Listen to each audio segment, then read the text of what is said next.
El secretario de Defensa de Estados Unidos, Pete Hegseth, anunció el miércoles 12 de agosto desde Panamá la intervención directa de las Fuerzas Armadas de su país en Colombia. Abro comillas, Colombia ya solicitó que el Departamento de Guerra se sume a la lucha contra el narcoterrorismo, autorizando operaciones militares conjuntas para destruir terroristas y redes terroristas en ese país, cierro comillas. El anuncio de Hegseth explicita el carácter del nuevo gobierno de Abelardo de la Espriella, no como aliado, como se llamaba de manera eufemística en el pasado, sino directamente como parte de una estrategia que para muchos constituye una puesta en marcha de un plan Cóndor 2.0, ahora llamado Escudo de las Américas, como el que ese país apuntaló en los años 70 en el sur de nuestro continente. La política intervencionista de Estados Unidos hace parte de su propia idea fundacional.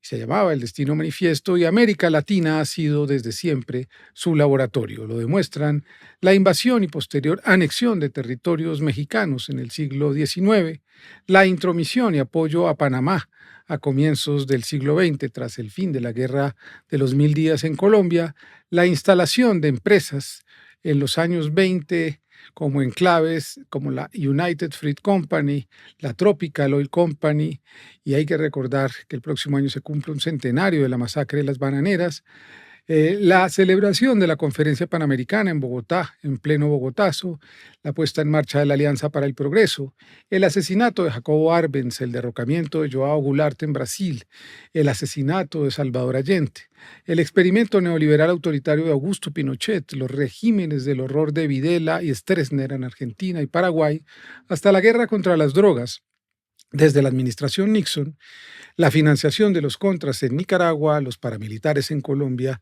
a través de mercenarios israelíes o el derrocamiento de Noriega en Panamá. Ahora, el secuestro de Maduro en Venezuela, los bombardeos de nuestro Caribe y la imposición de un ciudadano estadounidense como presidente de nuestro país. Hoy en el triángulo, intervencionismo e imperialismo, el imperio contraataca. Bienvenidos.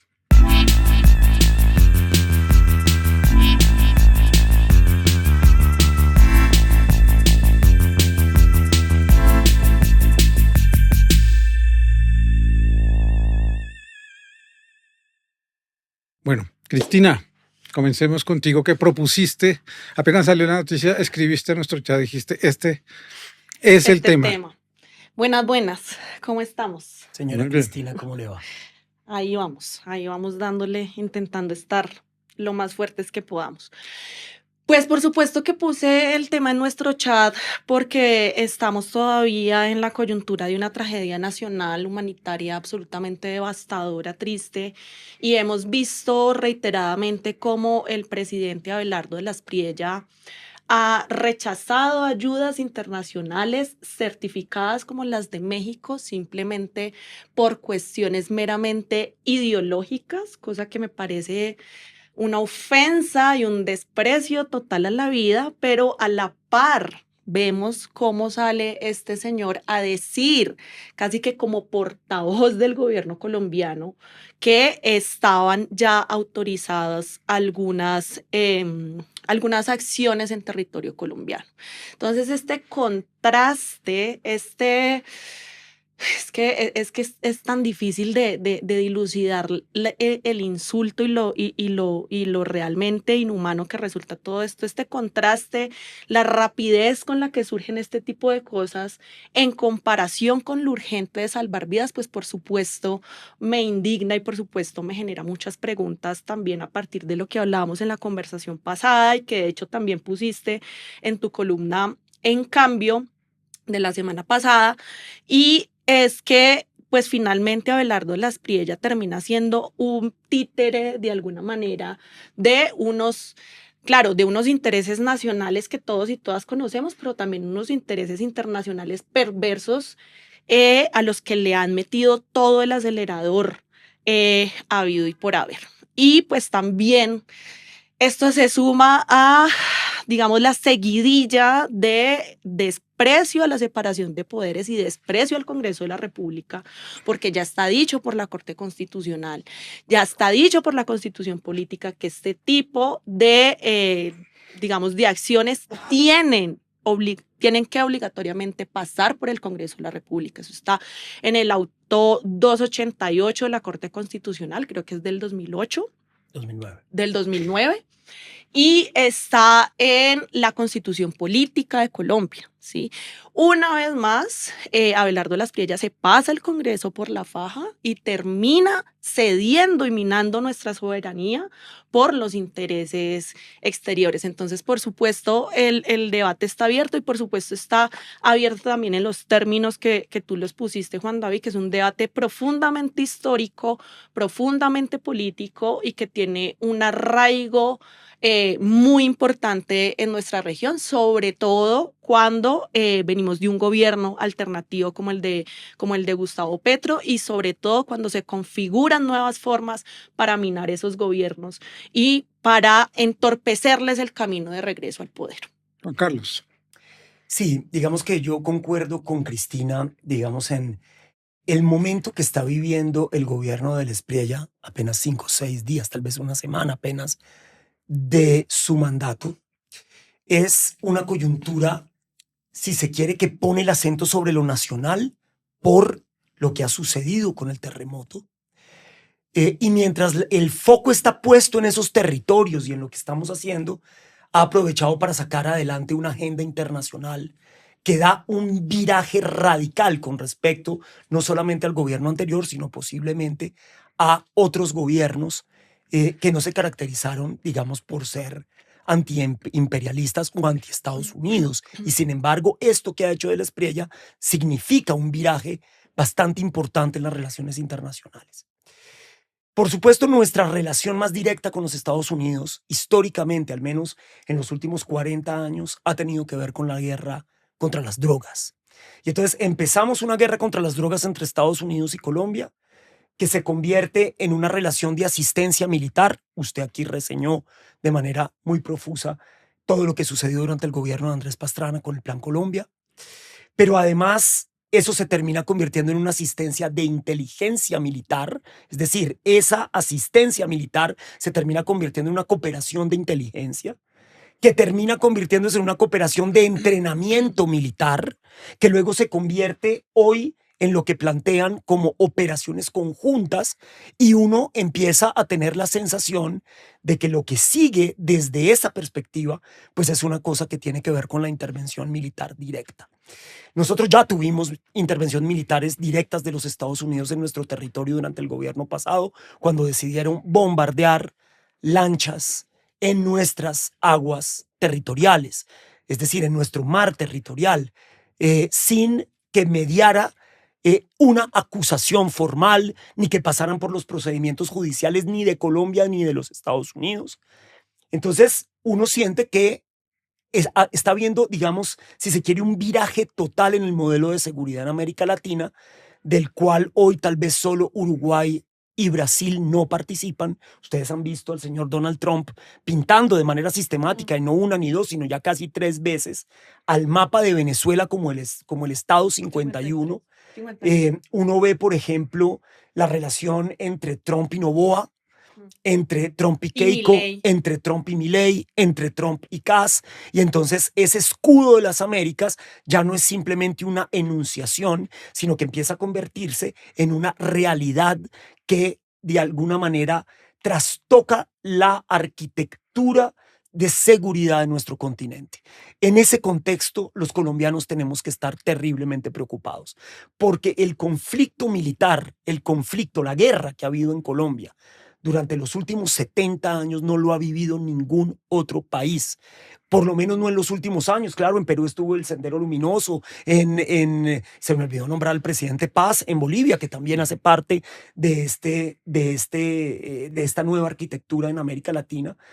Entonces, nosotros con un nivel de violencia como el que tenemos, con las problemáticas del narcotráfico, con las problemáticas de los diferentes negocios ilegales que salen de Colombia, el tráfico de fauna silvestre, el tráfico de armas que ha estado presente en Colombia durante cuánto tiempo por la guerra, creo que nosotros nos vamos a convertir en el epicentro, si se quiere, o en la bisagra de ese nuevo modelo militarista de Estados Unidos en la región.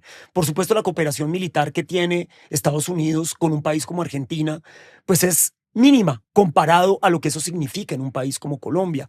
El anuncio de $1.000 millones para invertirle abiertamente al conflicto en Colombia. Algunos lo podrán decir que es, digamos, una inversión en seguridad y demás, pero ¿cuál es el propósito que tiene geopolíticamente el señor Donald Trump de hacer una inversión tan grande en nuestro país? Y entonces tiene uno que recordar también, por ejemplo, las palabras de quien dirigía el Comando Sur en Estados Unidos, una mujer que ahora se me olvida su nombre. Yo presenté ese video en varios debates en el Congreso, cuando dice abiertamente que es que los intereses de Estados Unidos en esta región son intereses que tienen que ver con los recursos naturales, con las tierras raras, que tienen que ver, por supuesto, con la seguridad de los hidrocarburos para Estados Unidos, que tiene que ver con la seguridad hídrica de los Estados Unidos, puesto que aquí está, si se quiere, la reserva de agua más potente del planeta, que es la Amazonía, que está el triángulo del litio entre Argentina, Bolivia y Paraguay, que, es decir, nos ven como una despensa del futuro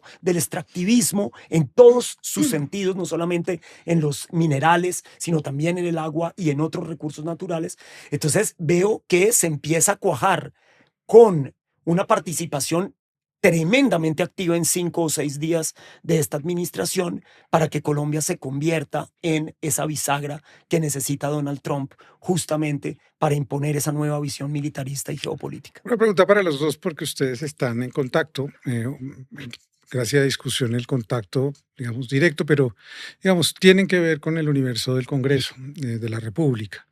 Y también hemos analizado en los últimos triángulos el papel de los medios de comunicación.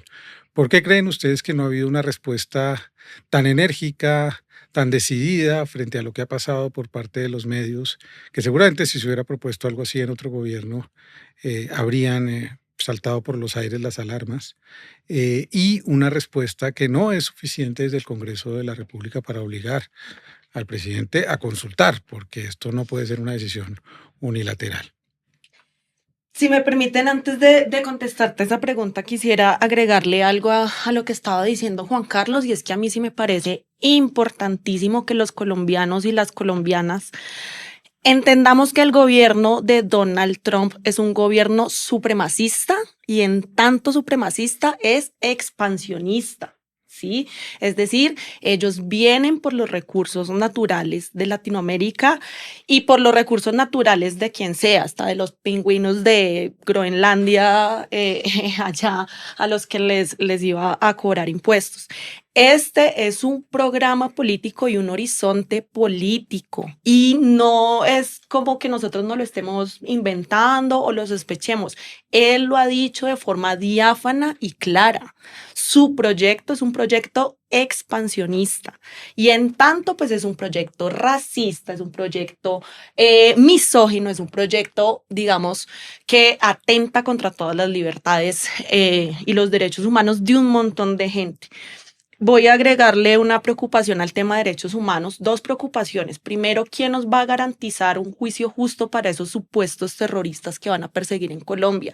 ¿Con qué elementos de juicio jurídicos van a poder decir que esa persona que supuestamente neutralizaron, pero en castizo llano asesinaron, era un terrorista o era en definitiva un narcotraficante? ¿Cuáles son esas mínimas garantías del debido proceso que van a tener esas personas? Pero aún más grave, Cristina, es que hay unos temas que son anteriores a esa pregunta, Claro. que es absolutamente válida. El asesinato de si nuestros uno- compatriotas en aguas aguas pero nacionales. no, quiero decir, es en términos de, tú hablas de cuando los hechos ya están consumados. Claro. Pero ¿quién va a tomar las decisiones de cómo se Exactamente. consuman esos hechos? Es decir, cuando hay operaciones conjuntas, ¿cómo es esa línea de mando? ¿Quién establece las prioridades de esas operaciones conjuntas? Porque a mí me parecería extremadamente sorprendente que los norteamericanos trajeran tropas para hacer operaciones conjuntas y que fuera el gobierno nacional colombiano quien les quien diera las dictara órdenes. esa operacionalidad. Entonces ahí, digamos que ya empezamos a tener preguntas que son muy graves o que nos formulan, si se quiere, un devenir muy preocupante. ¿Cuánta soberanía estamos dispuestos a ceder por la seguridad? ¿Cuánta ¿En qué soberanía estamos momento? cediendo ya? Claro, Porque esto es un anuncio que hace Estados Unidos, que ni siquiera hace la Cancillería de Colombia, que no hace el presidente siquiera para avisarle a sus, a sus compatriotas colombianos, Claro, sino que hace Estados Unidos. digo, lo que creo es que seguramente el secretario de guerra, ¿no? Porque ahora se llama secretario de guerra, entonces pues imagínese a qué es que van a venir aquí a hacer la paz, supongo yo, cuando se llama, cuando le cambiaron el nombre a secretario de guerra. Pero la pregunta es, ¿será que ya hay algo formalizado entre el gobierno de Colombia y el gobierno de Estados Unidos? Eso no quedó claro. Lo que dijo Hetzeg es que ya tiene una solicitud de parte de Colombia de una cooperación militar que involucraría operaciones conjuntas en nuestro territorio. Ya veremos de qué manera el presidente Espriella pretende darle, si se quiere, un aura de legalidad a este asunto, si es que pretende no pasar por el Congreso de la República, como lo han mandado toda una línea jurisprudencial de la Corte Constitucional que ya mencionaba Cristina. Pero fíjate, cuando yo pregunto cuánta soberanía estamos dispuestos a ceder por la seguridad o en qué momento la cooperación militar se convierte en intervención, esas son las dos grandes preguntas que nos quedan después de que Hetzeg haga las veces de portavoz de la Casa de Nariño. Porque básicamente hoy Colombia tiene que preguntarse si esos valores que eligieron a Del Espriella o cuáles van a ser las consecuencias de esos supuestos valores de seguridad, de cooperación, de una nueva alianza estratégica militar. Entonces, claro, después de responder esas preguntas que se responderán en las operaciones, viene lo que dice Cristina. Ahí sí, lo que pasa es que ¿quién va a tomar la decisión de todo esto?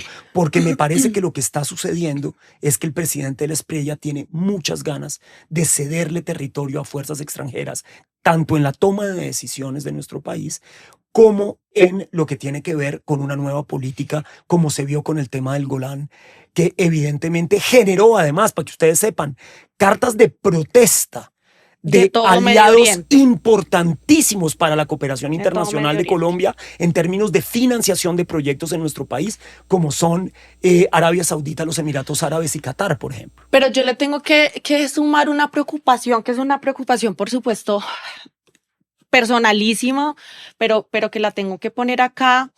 Y es que siempre en este tipo de intervenciones, quienes son más afectados y afectadas en la materialidad, por supuesto, son las personas que viven en la ruralidad y en los territorios, pero debajo de eso están las mujeres, ¿sí? Y hay que recordar un informe que lanzó en el 2015 Renan Vega Cantor, que hizo parte de la Comisión de la Verdad, en donde documentó la violencia sexual que ejercieron militares estadounidenses en contra de 53 niños y niñas entre el 2003 y el 2007.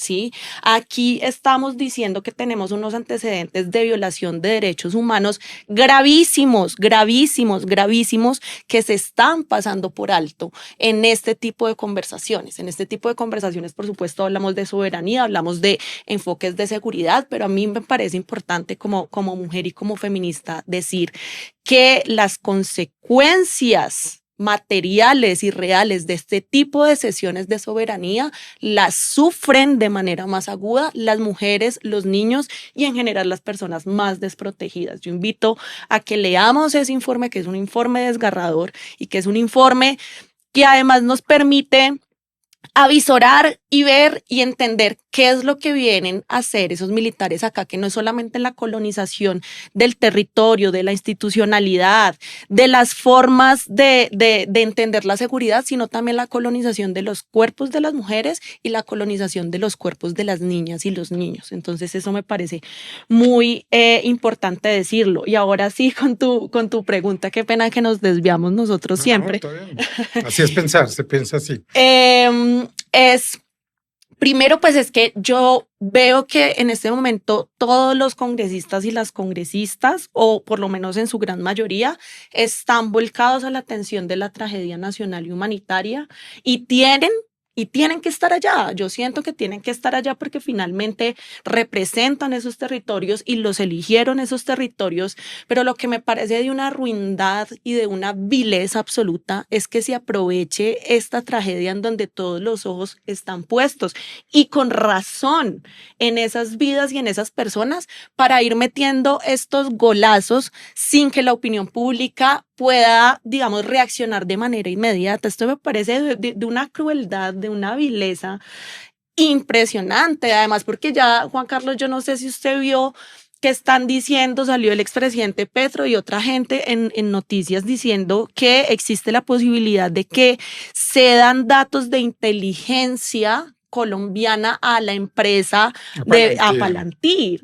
Es decir, están metiendo golazo tras golazo. El reconocimiento de Israel en territorio de Medio Oriente. Este es esto de lo que estamos charlando hoy. El traslado de datos sensibles a Palantir, golazo tras golazo, aprovechando la tragedia tan difícil que estamos viviendo en el país. Me parece de una vileza y de una bajeza y también de una falta de lo que hablábamos en el capítulo anterior, una falta, un desprecio total y absoluto por el país. Yo escribí una columna mucho antes de que Abelardo de la Espriella fuera electo como presidente de la República, apenas estaba repuntando su campaña, la que le puse anticolombianos, pero yo nunca me imaginé que Abelardo de la Espriella fuera tan anticolombiano. Ahí decía que él, por supuesto, ya quería ser italiano, que en efecto es norteamericano, que se burla de todas nuestras costumbres, de nuestra comida, que es un país que para él es un país de cafres y de desagradecidos, que para lo único que lo ha volteado a mirar es para hacer su caja, digamos, yo no sé si menor, pero por lo menos sí para usufructuar un montón, ¿no? Y cómo él se avergonzaba de ser colombiano y esa vergüenza la trasladaba a su forma de ser y de estar y cómo creía que los colombianos debíamos de alguna manera adherirnos a otros espacios del mundo. Eso lo pensaba mucho antes de que él se eligiera presidente, pero yo nunca en mi vida me imaginé que esto fuera a ser así, Juan Carlos. Nunca me imaginé que fuera a despreciar la vida de gente que está debajo de escombros y que fuera a aprovechar esa tragedia para meternos estos golazos internacionales. De verdad, se queda uno atónito. Hoy me contaron, digamos, a modo de conversación, digamos, entre amigos y demás, había gente que estaba muy bien informada en un almuerzo en el que estaba y alguien contó el tiempo que perdió Abelardo de la Espriella por no querer entrar a la casa de Nariño. No quiere entrar a la casa de Nariño. Ustedes lo vieron despachando desde el Palacio San Carlos. Pero resulta que la información está centralizada en la casa de Nariño en el DAPRE. Claro. Y entonces, mientras él traslada a los funcionarios del DAPRE a la casa, Palacio San Carlos. Al Palacio San Carlos, se pierden 2 o 3 horas vitales para la toma de decisiones en una coyuntura de este nivel. Si ya en el capítulo anterior habíamos criticado, si se quiere, el hecho de que cambiara de director de la UNGRD en un momento tan clave como este en el que esa institución tenía que responder, ya no solamente esa dilación en las decisiones se dio en términos de la UNGRD, sino de todo el gobierno nacional, simplemente por el capricho inexplicable del señor de la Espriella de no querer pisar la casa de Nariño, que es una cosa absolutamente increíble. Pero habiendo contado un poco esa historia, por supuesto que el Congreso de la República se mueve al ritmo de la opinión pública. Eso es como es. Entonces, el Congreso de la República no se va a ocupar, al menos no mientras sea mediáticamente relevante el tema del terremoto. No se va a ocupar de otros asuntos y los políticos no van a hacer declaraciones en otros asuntos y muy posiblemente no va a haber debates de control político serios sobre casi ningún tema, puesto que tienen, digamos, 2 presidencias en la Cámara y en el Senado que son adeptos al gobierno de Abelardo de la Espriella, tienen unas mayorías fuertes. Realmente las comisiones quedaron repartidas entre la coalición de gobierno de manera muy fuerte, así que tendremos que esperar los derechos que le da el estatuto de la oposición a los partidos de oposición para ver cómo quieren utilizar los espacios de debate y los espacios de agendamiento de proyectos y ver cuáles van a ser las prioridades que el Congreso, en lo que tiene que ver con la oposición, le va a dar a este tipo de temas. Yo no creo que vayan a ser muchos, porque habrá no solamente este tema, sino muchos otros sobre los cuales debatir. Por otro lado, tengo que contar otra anécdota, y es que estuve en la velatón del Parque de los Hippies, donde varios muchachos jóvenes, gente, digamos, del activismo social, se quiso reunir para prender velas por las víctimas del terremoto y de paso llevar algunas ayudas hasta ese punto para trasladarlas a los lugares donde ha sucedido la tragedia. Y entre los que estaban ahí me encontré con una gran amiga, coequipera de muchas batallas, que es Jennifer Pedraza. Y cuando me la encontré, se vino corriendo hacia mí. Y tengo que decirlo, espero que Jennifer no se vaya a molestar por contar esta infidencia, se puso a llorar y me dijo: Lozada, estoy sola. Y la realidad es que la veo muy sola, porque por supuesto que ella no es del pacto histórico, fue tremendamente crítica de Gustavo Petro, pero por supuesto que ella de ninguna manera terminará en una coalición de gobierno con este gobierno, y entonces se siente desesperadamente sola y dejó una constancia. Justamente ese día venía a dejar la constancia sobre este asunto, sobre la intervención o la posible intervención militar de los Estados Unidos a través de una especie de eufemismo muy peligroso, que es el de las operaciones conjuntas. Yo creo que ahí hay un tema que es crucial. Entonces hay algunas voces que van a empezar, si se quiere, Además, dar este porque tipo de Jennifer queda chispazos. en la comisión segunda, ¿no? Claro, entonces ella, claro, que en el Congreso es un castigo, ¿no? Claro, un enorme castigo. Claro, está tan sola que le tocó en la comisión segunda. Ahora, fíjese usted. La comisión segunda es la comisión de asuntos internacionales. De asuntos internacionales y de asuntos de seguridad. Y por supuesto, yo recuerdo cuando ella me dijo, no, me mandaron a la segunda y demás, yo le dije: Jennifer, no se te olvide que ha habido extraordinarios congresistas que sí han podido hacer una carrera desde esa comisión. Como Iván Cepeda. Iván Cepeda, por supuesto, que se dedicó. Esa es la comisión si uno quiere ser un defensor de derechos humanos, si uno quiere cuestionar las decisiones de los Además, militares. ella viene también de la tradición del mover antiimperialista. Creo que ella le puede dar la vuelta a la comisión. Por supuesto, es un castigo y por supuesto nadie quiere estar ahí o nadie... Ojalá lo haga, porque creo creo que es una voz realmente esencial en un Senado en el que hay, por un lado, una hegemonía de los partidos de gobierno y donde la oposición tiene demasiadas otras cosas en que concentrarse, como por ejemplo si hubo fraude o no hubo fraude, que debería ser una cosa que la oposición debería superar, porque si siguen en esa línea se van a perder todos estos temas que son esenciales para la defensa de la soberanía nacional. Bueno, vamos a nuestra primera pausa, perdón, y vamos a el pasado en presente.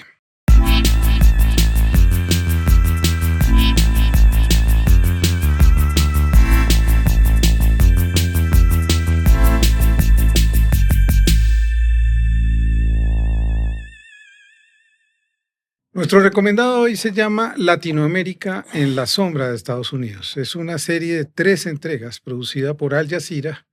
Ustedes pueden ver aquí la dirección para que la vean, disponible en YouTube. Quizás esta sea una muy buena entrada para entender cómo ha sido históricamente la intervención sistemática de Estados Unidos en los casos que mencioné al comienzo de este capítulo.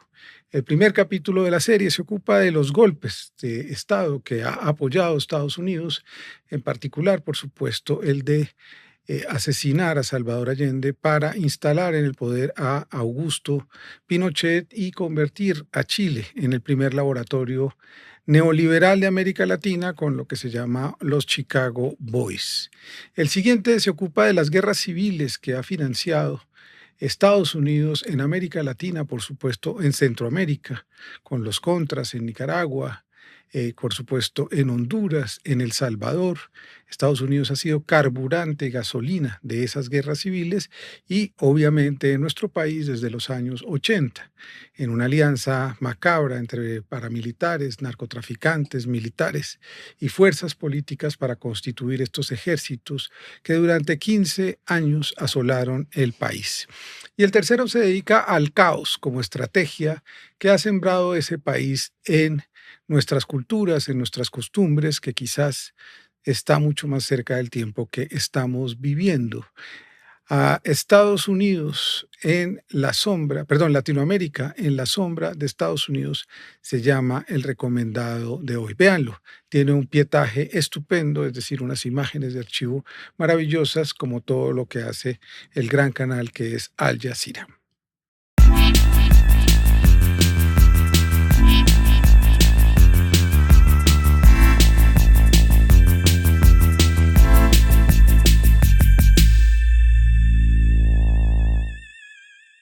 Vamos a nuestro segundo segmento. Juan Carlos hablaba en la primera parte de Laura Richardson. Laura Richardson era la Gracias por general recordarme retirada a Laura Richardson. al mando del Comando Sur hasta 2024 y decía lo siguiente: la seguridad económica depende de la seguridad nacional y se necesitan ambos factores. América Latina tiene prácticamente todo lo que el mundo necesita.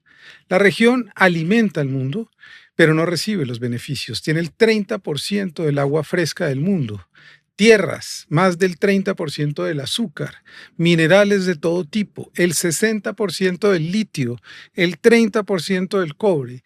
La región tiene casi un quinto de reservas de petróleo y también el Amazonas, la región más biodiversa del planeta. Latinoamérica no se está beneficiando de todos esos recursos, decía con cinismo.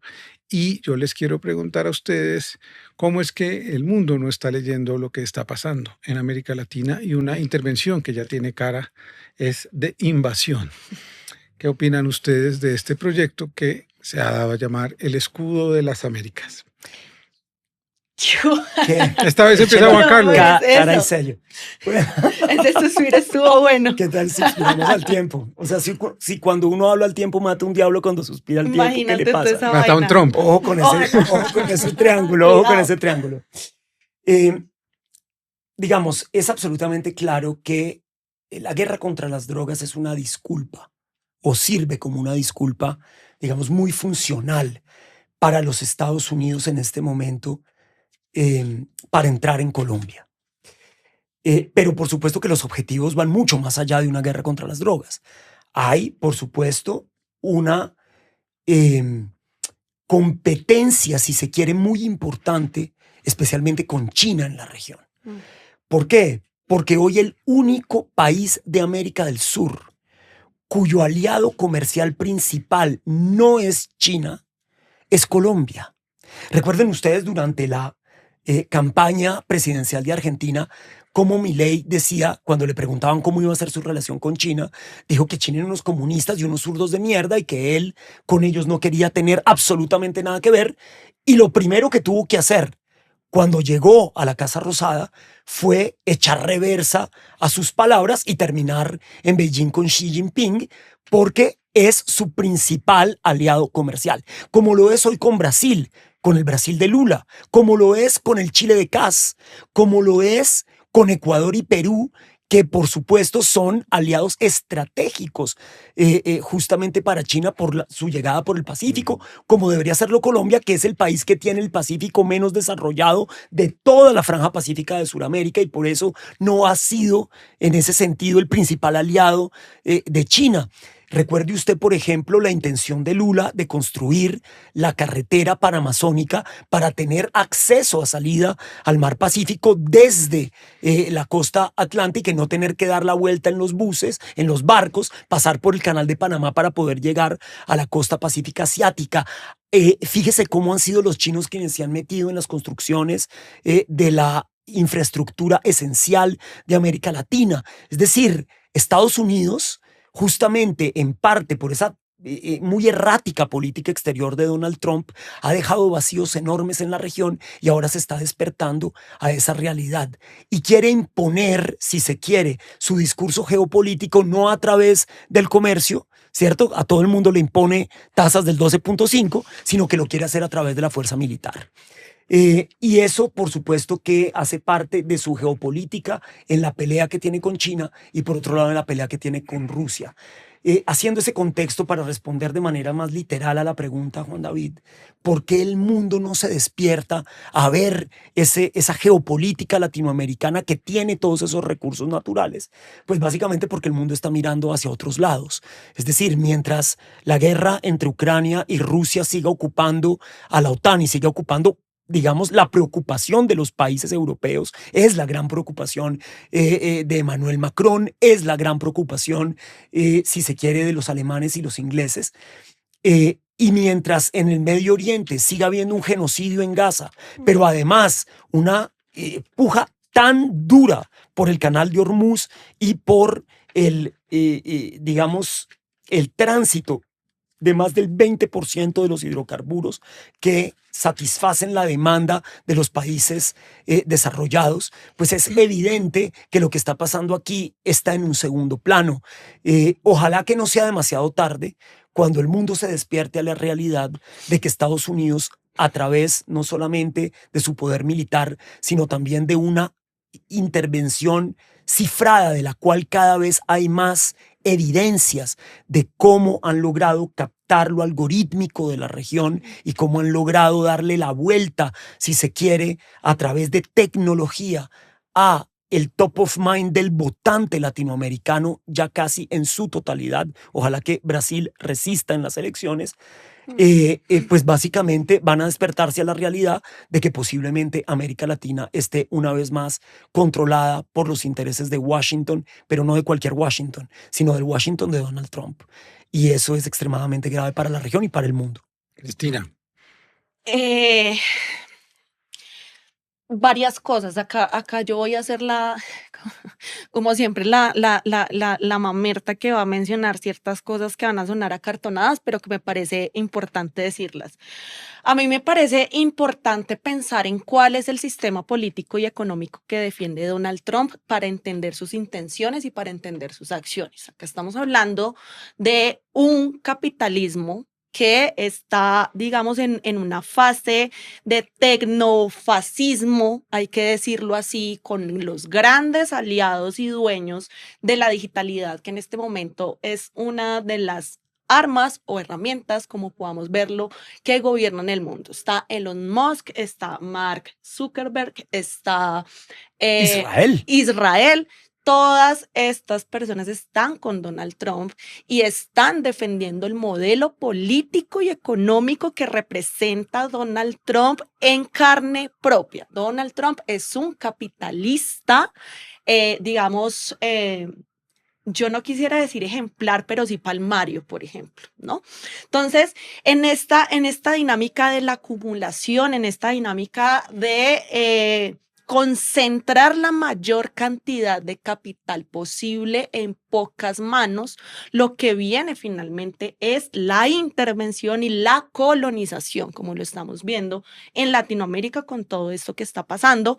Y creo que sí es importante señalar esas intenciones y sí es, por ejemplo, señalar la profunda inmoralidad y la profunda obscenidad que entraña que un hombre como Elon Musk sea el primer tribillonario, algo así, trillonario en la historia de la humanidad. Eso es absolutamente obsceno, pero finalmente ese es el nivel de capitalismo que estamos viviendo ahorita y recordemos que el colonialismo y el intervencionismo son bracitos de ese sistema. Entonces eso hay que tenerlo en cuenta. Segundo, que el mundo, ¿por qué no lo está viendo? Pues es que a mí me parece que el mundo sí lo está viendo. Y a mí sí me parece que el mundo sí lo está viendo, así como el mundo, todos nosotros estamos viendo y vimos el genocidio en Palestina, no solamente en Gaza, sino en toda Palestina, incluyendo a Cisjordania y demás territorios de Palestina.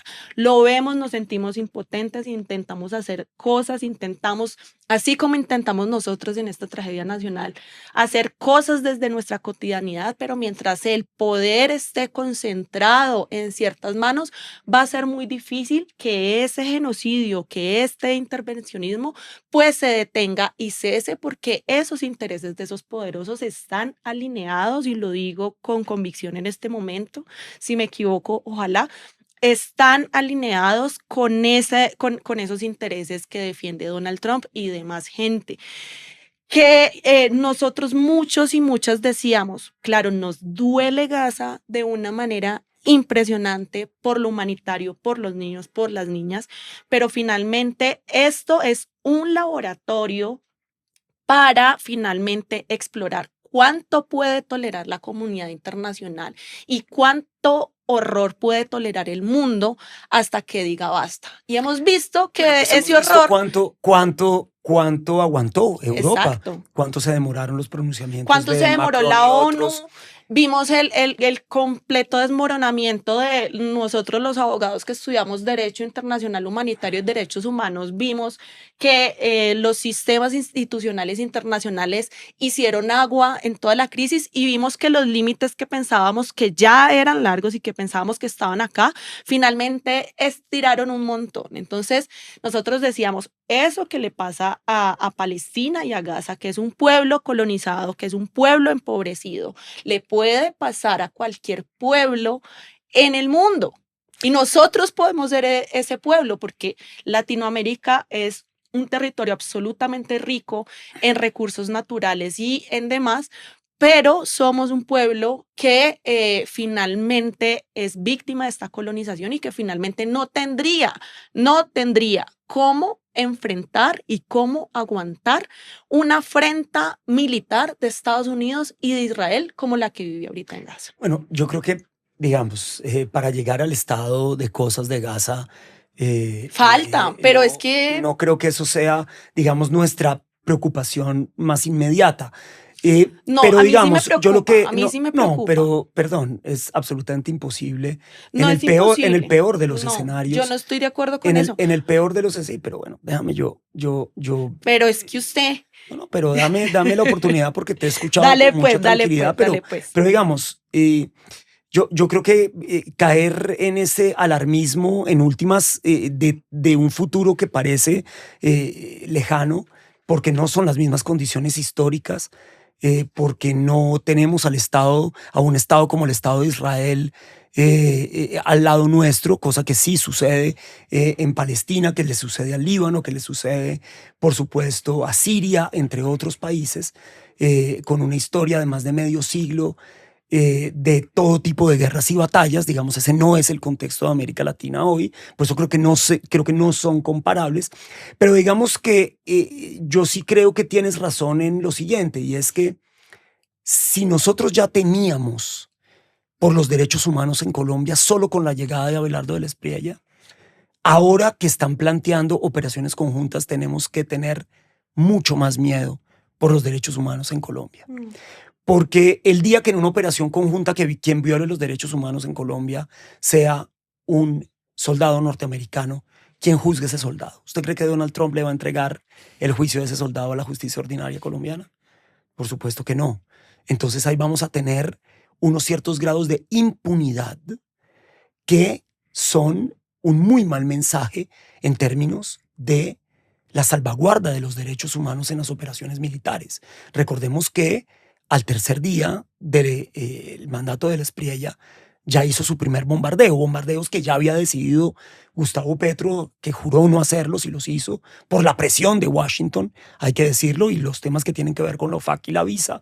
Esa es la razón por la cual el señor Petro vuelve a los bombardeos que tanto criticó cuando era senador de la República y que en los digamos, que murieron niños y niñas. que murieron niños y niñas, en fin, ese doble rasero es absolutamente inaceptable del expresidente Petro. Pero este ya arrancó desde el primer día, lo que deja ver que habrá afectaciones a civiles. 4 años de bombardeos.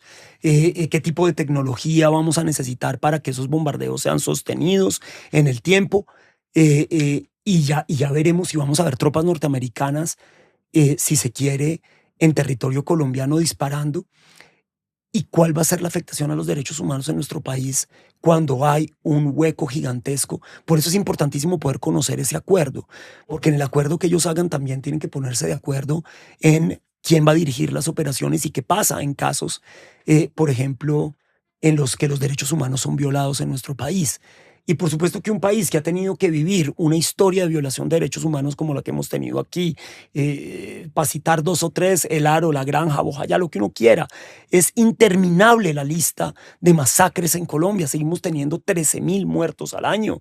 Seguimos siendo el país con el mayor número de líderes ambientales asesinados en el mundo, y eso sin que los intereses de los Estados Unidos se hayan manejado de manera directa en lo territorial para extraer, si se quiere, los minerales o los recursos naturales de nuestro país. ¿Cuál va a ser entonces el escenario en el caso de que haya soldados norteamericanos haciendo operaciones conjuntas en Colombia? Ahí hay una preocupación enorme.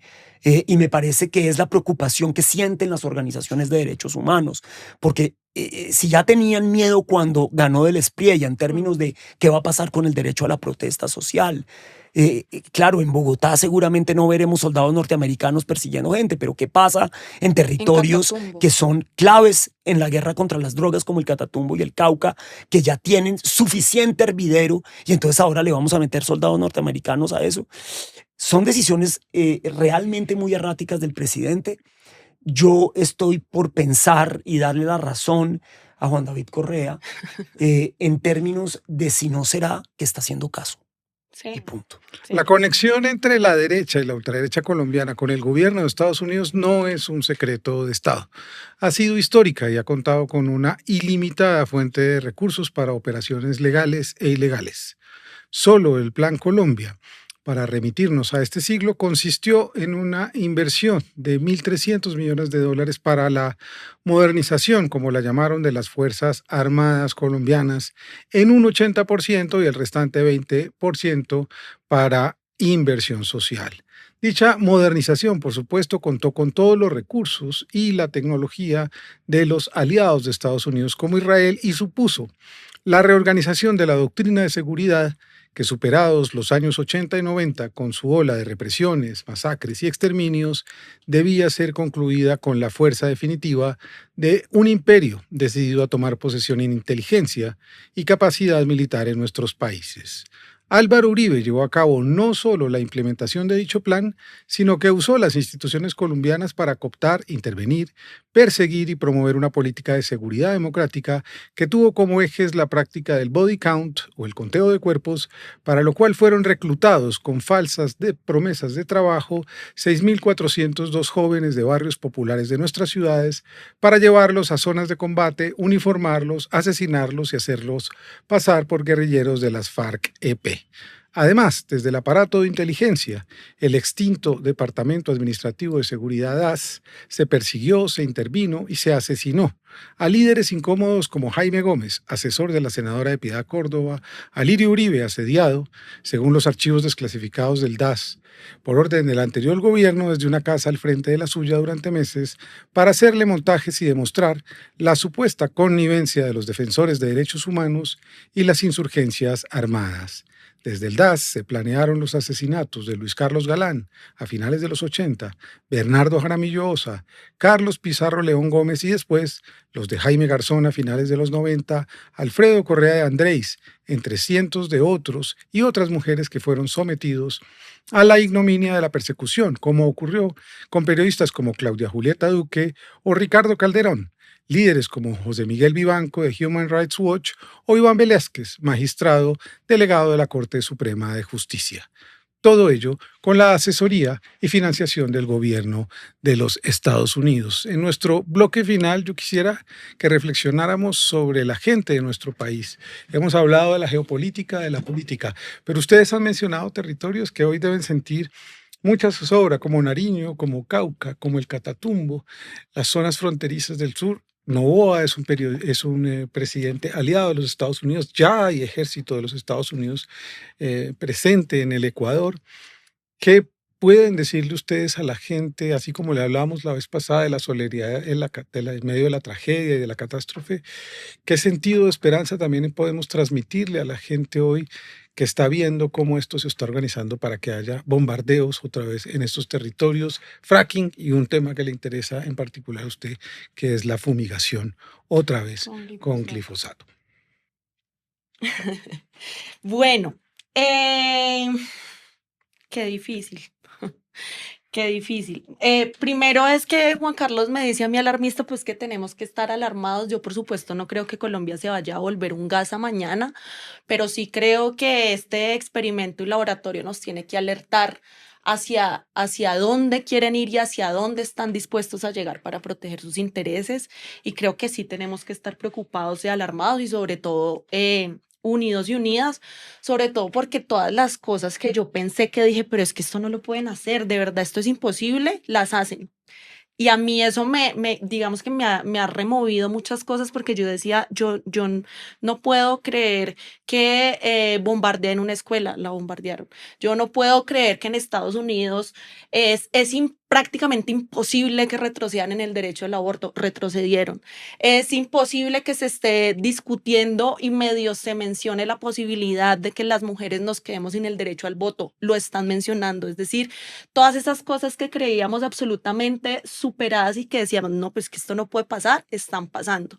Y debemos digamos, antecedernos, se dice, se podría decir, a la imaginación perversa de estas personas que están en el poder, porque Remitirnos mejor. sí, como a esa imaginación perversa de las personas que están en el poder, porque otra cosa que hablaba con Juan David hace mucho rato, en la primera vez que me invitó a su podcast, era que yo no podía entender la maldad total y la maldad absoluta. Yo siempre concebía al ser humano como sí, como un ser de matices, que tenía cosas buenas, que tenía cosas malas, pero para mí ha sido muy impresionante conocer a través de estas acciones que existen seres humanos malos, malvados y perversos, y que nosotros de alguna manera debemos entender y pues intentar protegernos lo más que podamos con esto. Palabras para la gente de los territorios, pues es que yo sí les digo algo que también lo decía en el primer podcast que estuve con Juan David. Y es que todo lo que medianamente yo sé y medio me sospecho o lo que sea, lo he aprendido de gente más grande, más fuerte y más sencilla que yo, que tienen la capacidad de dar aunque no tengan nada, que tienen la capacidad de permanecer en la esperanza radical de que el mundo puede y debe ser mejor, que tienen la fortaleza para levantarse todos los días a construir el porvenir, aunque tengan las condiciones más adversas encima. Entonces, no sé si estoy en posición de decir qué hacer o cómo construir, y sobre todo a estas personas del Catatumbo, de Nariño, de Cauca, de muchos lados, porque siento que esa fortaleza la han construido ellos y ellas, y más bien me pongo a disposición siempre, como lo he intentado hacer a través de estos años, a aprender de ellos y de ellas y de su sabiduría y de su fortaleza. Bueno. Sí, digamos, yo creo que en la defensa territorial y en la defensa de los derechos humanos, de las libertades individuales de los colombianos, en sus derechos colectivos, esto solo se va a defender en red. Es decir, tenemos que hacer una profunda construcción de redes de solidaridad entre quienes estamos en la defensa de los derechos humanos, en la defensa de la naturaleza, en la defensa territorial. Si usted habla, por ejemplo, y creo que, repito, en el caso de Colombia hay varios agravantes con respecto a lo que voy a decir, varios más agravantes. Pero si usted hablara con miembros de la sociedad civil brasilera o hablara con miembros de la sociedad civil argentina y les preguntara cuáles son las lecciones que aprendieron durante estos años de gobiernos de corte autoritario, de gobiernos reaccionarios, pues ellos le van a decir que lo primero que usted tiene que hacer es tener un banco de memoria de lo que van a destruir, que usted necesita para poder volver a empezar cuando, digamos, pase. Ya a mí no me gusta decir la horrible noche porque eso ya lo volvieron una cosa tan pueril. Sí, tan absurda. Todo es la horrible noche. No, mientras pasa este ciclo, como dice Juan David, ahí va a haber, se necesita una reconstrucción de lo que van a destruir. Como seguramente se necesita una reconstrucción después de Petro, también de muchas cosas que quedaron, digamos, maltrechas. Esto va para ambos casos, en realidad. Usted habla con algunos miembros de la sociedad civil hoy en Colombia, especialmente el sector ambiental, y le van a decir que hubo muchas cosas que se destruyeron durante el gobierno de Petro. Entre esas, la propia relación con las ONGs, porque Petro siempre las vio como un intermediario entre las comunidades y el ¿Y el Estado. imperialismo? ¿No? Y el Estado. Ya. Entonces, digamos, esto es válido para ambos lados del espectro. Estoy hablando del autoritarismo, venga de donde venga. Hay que conservar lo que funciona y hay que guardar bancos de información sobre esto.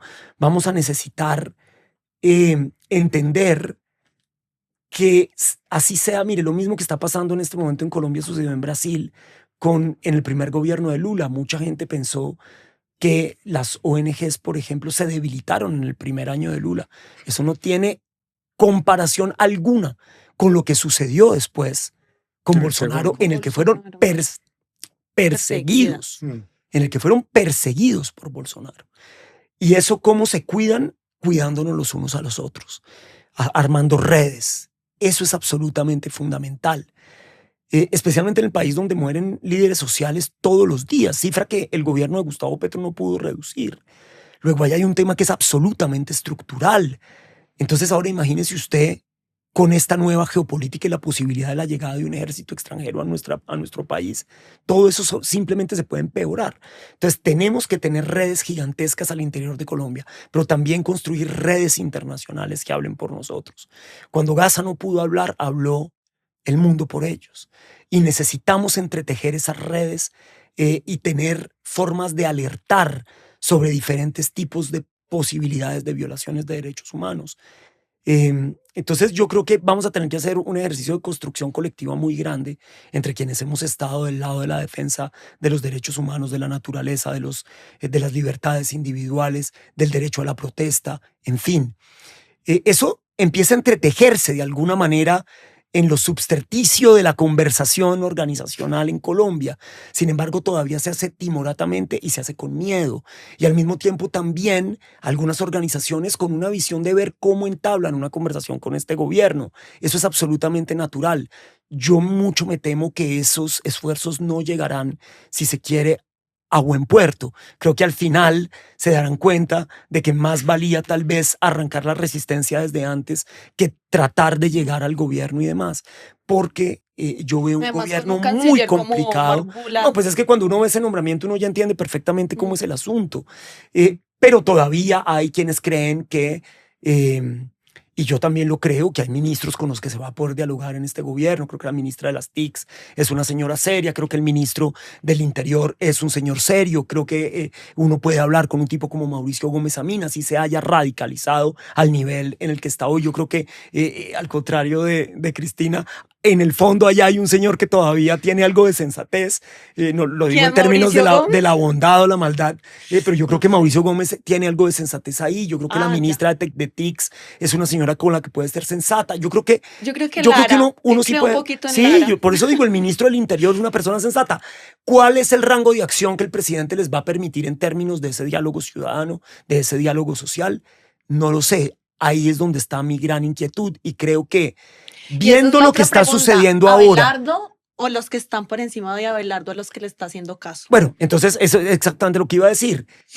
Viendo cómo Abelardo de la Espriella está tomando decisiones que están claramente dictadas por una nueva geopolítica de la cual él es un actor y no, digamos, está en la junta directiva de esa nueva geopolítica, pues es evidente que muy posiblemente lo que ha sucedido en Brasil, lo que ha sucedido en Argentina, lo que ha sucedido en Chile, será calcado en Colombia, como lo fue también en el gobierno de Bukele, o como lo veremos ahora en Venezuela, una vez que Donald Trump decida que hay que cambiar el gobierno de ese país. Él todavía está cómodo ahí porque pues al final les son absolutamente mansos y pues ya no tienen ninguna posibilidad de controvertir, pero cuando empiecen a llegar verdaderamente las acciones de las corporaciones en Venezuela, los van a sacar, porque ese es un discurso absolutamente contradictorio con lo que va a suceder en Venezuela. Bueno, llegamos al final del triángulo, hoy un triángulo un poquito oscuro, pero hay que tener esperanza radical en la comunidad que viene. Todos los días nace la esperanza. Así que tenemos que estar juntos, como dice Juan Carlos, y para equilibrar las fuerzas de esa ilustración oscura que es la promesa de los tecnofascistas, nos despedimos con este Natural Mystic. Nos vemos el próximo martes en un triángulo, ojalá más luminoso. Hasta luego.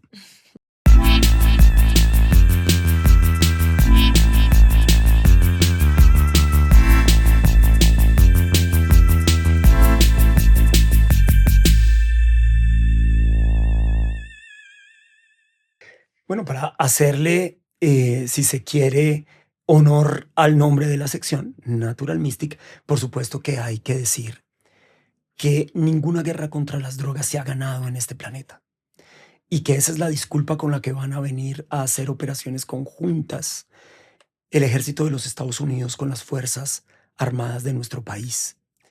La guerra contra las drogas es el mayor de los fracasos de una política internacional. Hoy Colombia debería estarse en el camino de la regulación que nosotros tanto defendimos cuando estuvimos en el escenario político y no en el camino de la prohibición, de la guerra, de la sangre y del deterioro de nuestras regiones más pobres, que es donde están los cultivos ilícitos. Entonces, colombianos, despertemos a la realidad de que aquí se van a invertir otros $1.000 millones a los 80 billones de pesos que ya se han invertido en Colombia en la guerra contra las drogas para que hoy todo siga igual. Es el camino de la regulación para quitarle a esa nueva geopolítica el discurso instrumental con el que quieren venir a apoderarse de nuestros recursos. A ustedes gracias por otro episodio del Triángulo. Desde la próxima semana, nuestra compañera Cristina Nicole se quitará la bata cultural en su sección también. Así que espérenla. Nos vemos. Las matas no matan. Las matas y las plantas son sagradas. No se dejen comer cuentos. Nos vemos. Chao, chao. Chao.